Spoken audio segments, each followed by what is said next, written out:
Regular అయినా out sourcing అయినా contracts అయినా ప్రతి ఒక్క ఎంప్లాయీకి 1వ తారీఖు జీతాలు పడుతున్నట్టు సీఎం గారు చెప్తున్నారు. మేము అడగట్లేదు. సో సీఎం గారు చెప్తున్నట్టు మన డిపార్ట్మెంట్లో కూడా మేము వర్క్ చేసిన 460 మంది పైగా మేము కూడా అదే ఆశిస్తూ మాకు కూడా 1వ తారీఖు జీతం వస్తే మా పిఎంఐలో అసలు ఫ్యామిలీ ఉంటుంది, అది లీడ్ చేసుకుంటాం. సో వీటన్నిటితో పాటు మాకు శాలరీ ఏదైతే ఇస్తున్నారంటే 20,000 అనేది ఇస్తున్నారు. సో ఈ 20,000 అనేది ప్రజెంట్ పరిస్థితుల్లో సమాజంలో ఉన్నప్పటికీ ఆ పరిస్థితులకు అనుగుణంగా మాకు ఇది సరిపోవట్లేదు. సో ఎన్హాన్స్మెంట్ కూడా అంటే మాకు ఎంత చేస్తారో అనేది ప్రజెంట్ ఈరోజు ఏదైతే వర్క్ చేస్తున్నారో డిపార్ట్మెంట్లో సో వాళ్ళ లెవెల్ వచ్చేది కూడా చూడండి చాలా. సో వీటన్నిటితో పాటు తెలంగాణలో ఉన్నటువంటి వర్క్ చేస్తున్నటువంటి స్టేట్ స్టాఫ్ ఎవరైతే ఉన్నారో మ్యారీడ్ వాళ్ళు ఉన్నారో ఎవరైతే క్యారియర్ వాళ్ళు ఉన్నారో వాళ్ళకి మెటర్నిటీ బెనిఫిట్స్ అనేది మీ డిపార్ట్మెంట్లో ఉన్నప్పుడే మాకు మెటర్నిటీ బెనిఫిట్స్ అనేది వచ్చే విధంగా. సో వీటన్నిటితో పాటు మాకు సీఎల్ అనేది ఉన్నది, కానీ మంత్లీ ఓన్లీ 1 సీఎల్ అనేది ఉంది. మాకు అవసరాల నిమిత్తం ఒక 2 రోజులు పెడితే మనకు ఎన్ఓపీ చేస్తున్నారు. ఆ లాస్ ఆఫ్ పే కింద ఒక రోజుకి 800 రూపాయలు కట్ చేస్తున్నారు. సో అది లేకుండా ఈ సీఎల్స్ ఏదైతే ఉన్నాయో ఒక సంవత్సరానికి ఒక 2 సీఎల్స్ ఇచ్చి ఆ సీఎల్స్ కూడా క్యారీ ఫార్వర్డ్ అయ్యే విధంగా చూస్తే సరిపోతుంది. సో వీటన్నిటికి కూడా ఈ డిమాండ్స్ అనేది సడన్గా అనుకుని వచ్చినాయి కాదు. మేము ఈ 86లలో జాయిన్ అయ్యి 1 ఇయర్ అవుతుంది. 1 ఇయర్లో ఏ మంత్లో కూడా ఆన్ టైం పడింది లేదు. సో 2 మంత్స్ 3 మంత్స్ పెండింగ్తో మేము ముందుకు వెళ్తూ వచ్చాము. సో ఈ రోజు అందరం అనుకొని సో మీకు పీస్ఫుల్ వేలో ప్రొటెక్ట్ చేద్దాం, మీకు తెలియజేద్దాం అన్న ఉద్దేశంతో వచ్చాము. ఎగ్నెస్టివ్గా డిపార్ట్మెంట్ కానీ ఎగ్నెస్టివ్గా గవర్నమెంట్ కానీ ఎట్టి పరిస్థితుల్లో ఇవ్వడం లేదు. సో మీరు అంటే మేము చెప్పిన డిమాండ్స్కి ఏదైనా రిటర్న్ చేస్తామో ఎప్పటి వాళ్ళు అక్కడ వెళ్ళిపోతాం. మేము కూడా లాంగ్ తీసుకుని. సో ఇది మేము మా డిమాండ్స్ అయితే మీరు సాలరీస్ అయితే ఎవ్రీ మంత్ పడాలి అని అనుకుంటున్నారు. నాకు అర్థమైంది రోజు వస్తుంది. ఓకే, ఏమైతే మీరు పడాలనుకుంటున్నారో మీకు తెలుసు. నేను వచ్చిన దగ్గర నుంచి రెగ్యులర్ చేయడం జరుగుతుంది. సో డైరెక్ట్గా మేము you are appointed by the Tata కదా. సో వాళ్ళకి మేము వేస్తున్నాము. అక్కడ డిస్టర్బెన్సెస్ ఉందని మీకు వచ్చినప్పుడు ఏమైనా మేము చేయడం జరిగింది. గౌరవ మంత్రి గారు చెప్పారు 30వ తారీఖు లోపల అన్నీ సెట్ చేయండి అని చెప్పి టాటా వాళ్ళకి ఇన్స్ట్రక్షన్స్ ఇవ్వడం జరిగింది, మాకు కూడా జరిగింది. సో మేము ఆ విధంగా పనిచేస్తున్నాం. అది మీకు నిన్ను కూడా ఎక్స్ప్లెయిన్ చేశాను మీరు వచ్చినప్పుడు. సో అది ఒకటి. తర్వాత ఎన్హాన్స్మెంట్ ఆఫ్ శాలరీస్, దానికి మీరు ఎప్పుడైతే మీరు కాదు టాటా దగ్గర నుంచి మాకు రిక్వెస్ట్ వచ్చింది, ఇమ్మీడియట్గా మేము గవర్నమెంట్ ఫార్వర్డ్ చేయడం జరిగింది. అది అండర్ ప్రాసెస్లో ఉన్నది. అది ఈరోజు నేను అంటే రిటర్న్గా ఇచ్చేసి చేసేది కాదు. ప్రభుత్వం దానికి చర్యలు తీసుకోవాలి. ప్రభుత్వం మీ ఎడల చాలా సానుకూలంగా ఉంది. ఎందుకనంటే చాలామంది ఉపాధి కల్పిస్తున్నారు. దానికి మీరు బ్యాక్ బోన్గా ఉన్నారు. మీరు ఒక రోల్ మోడల్గా ఉండాల్సింది పోయి ఇలాంటి ధర్నాలు ప్రభుత్వం మీద చేయడం నాకు కూడా మనసు కష్టంగా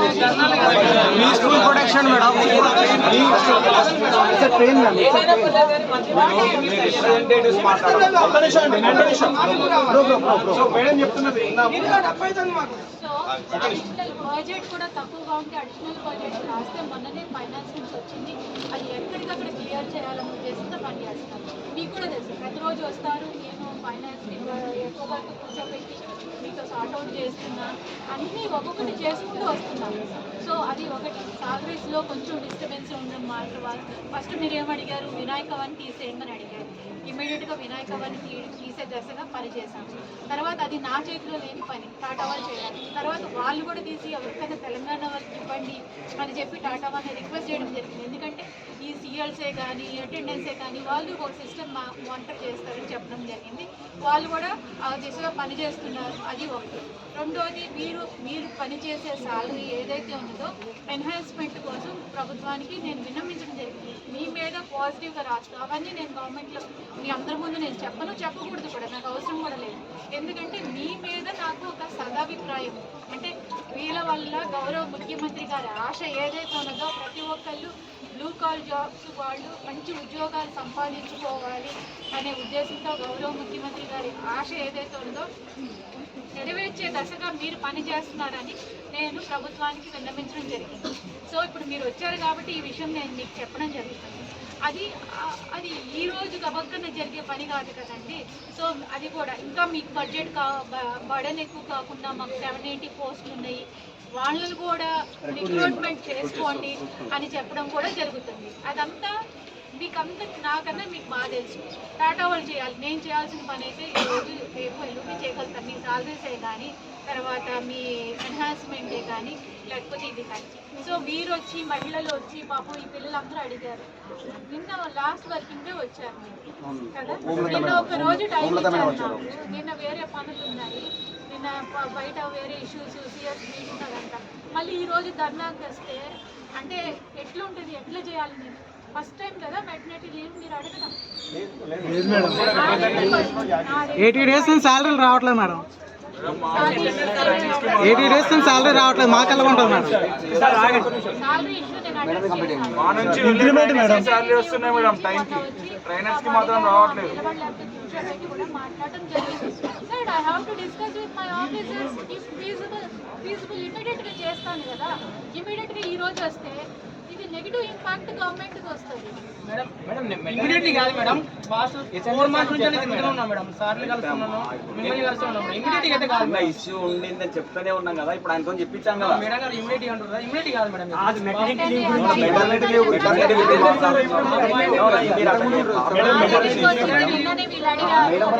మేడం ఇంక్రిమెంట్ మేడం ఒక్క నిమిషం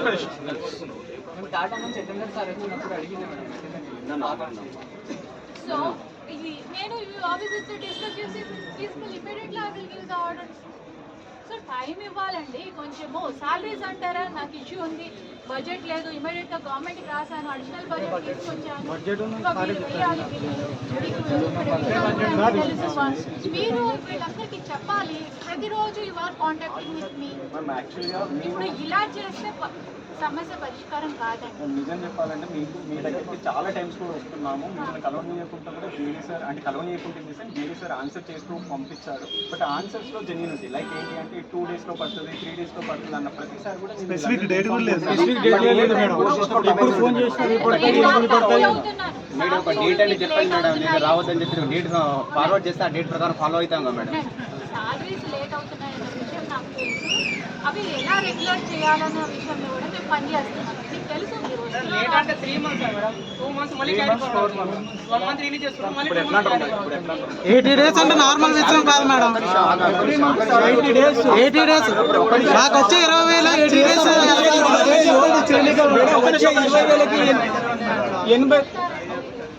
జాయిన్ అయినప్పటి నుండి అదే ఇష్యూ చెప్తున్నారు.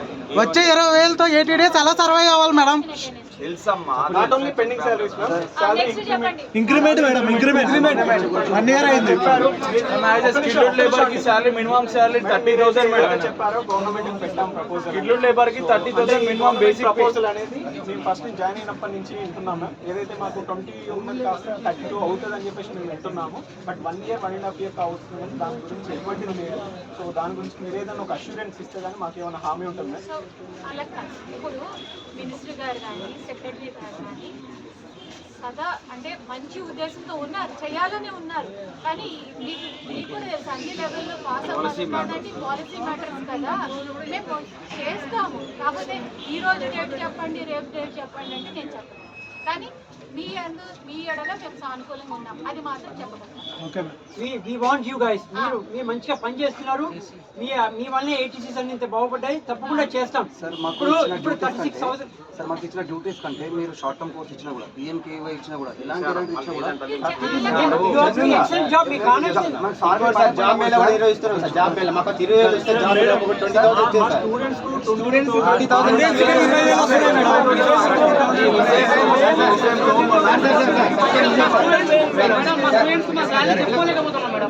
ప్రాసెస్ లో ఉందని చెప్తున్నారు.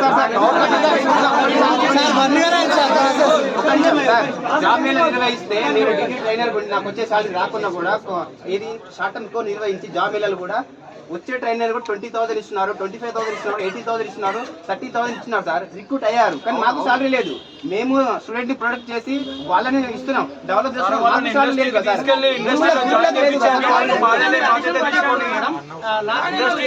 ఇండస్ట్రీలో జాయిన్ చేయించేంత వరకు మాదే రెస్పాన్సిబిలిటీ సార్. కానీ మాకు ఎన్ని బస్సులు ఇవ్వమని చెప్పేసి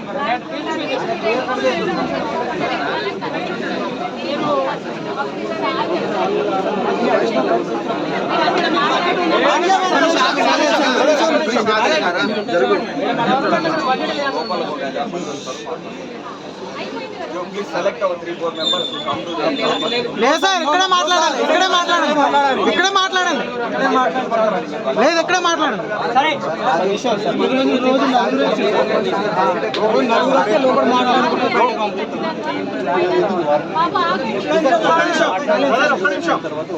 సాలరీ అనేది ఫైనాన్స్ డిపార్ట్మెంట్ మమ్మల్ని రెస్పాన్సిబుల్ చేస్తుంది. సో మేము చేయడానికి 100% పని చేస్తున్నాము. ఓకే, ఈసారి మినిస్టర్ గారు కూడా ఏమన్నారంటే 30th కల్లా సాలరీస్ మొత్తం ఇంకేమన్నా మాకు ఇవ్వండి అంటే నా దగ్గర డబ్బులు ఉండవు కదా, మేము ఫైనాన్స్ చేయాలి, వాళ్ళు పాస్ చేయాలి. సో బిఫోరే మేము చేస్తే ఫైనాన్స్ డిపార్ట్మెంట్ పాస్ చేస్తాం. అది కొంచెం ల్యాబ్స్ ఉంది, అది ఇమీడియట్గా 2 daysలో మేము ఖచ్చితంగా ఫైనాన్స్ డిపార్ట్మెంట్ పంపిస్తాం. ఓకే, అది ఒకటి అష్యూరెన్స్. వీళ్ళ గురించి వాళ్ళు డిస్కస్ చేసి I will give what ever in my level నేను చేస్తాను. సిఎల్స్ అనేది క్యారీ ఫార్వర్డ్ అయ్యేలా చూస్తాను. ఓకే, ఎన్హాన్స్మెంట్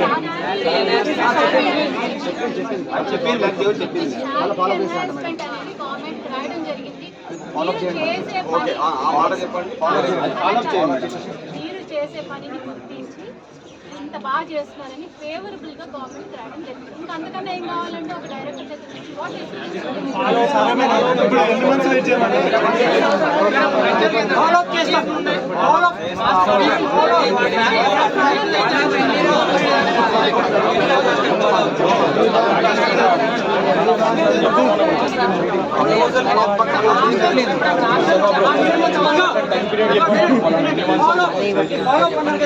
నేను ముస్తాబాద్ ద్వారా నేను ఫాలో అప్ చేయిస్తాను. ఎప్పటికప్పుడు నేను చెప్తాను మీ క్యాండిడేట్ నాతో పాటు ఉంటాడు, నేను ఫాలో అప్ చేస్తాను, ఈయన ద్వారా ఫాలో అప్ చేస్తాను. మీరు ఎప్పటికీ అట్లనే చెప్తున్నారు సార్, ఎప్పటికీ అదే చెప్తున్నారు.